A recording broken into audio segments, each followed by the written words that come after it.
حر بن یزید ریاحی کوفہ کا ایک مشہور اور دلیر سپاہی یزید کی فوج کا کمانڈر تھا۔ اسے حکم ملا کہ حسین بن علی علیہ السلام کے قافلے کو روک دے۔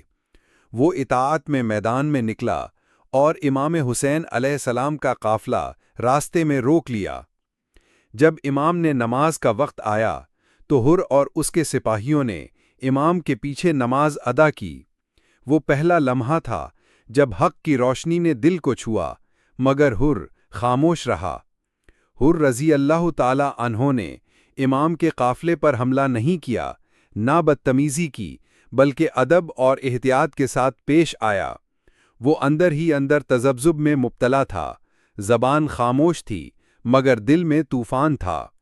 یہ پہلا قدم تھا جہاں ایک سپاہی کا ضمیر جاگنے لگا اور حق اور باطل کی پہچان نے دل کے دروازے پر دستک دی۔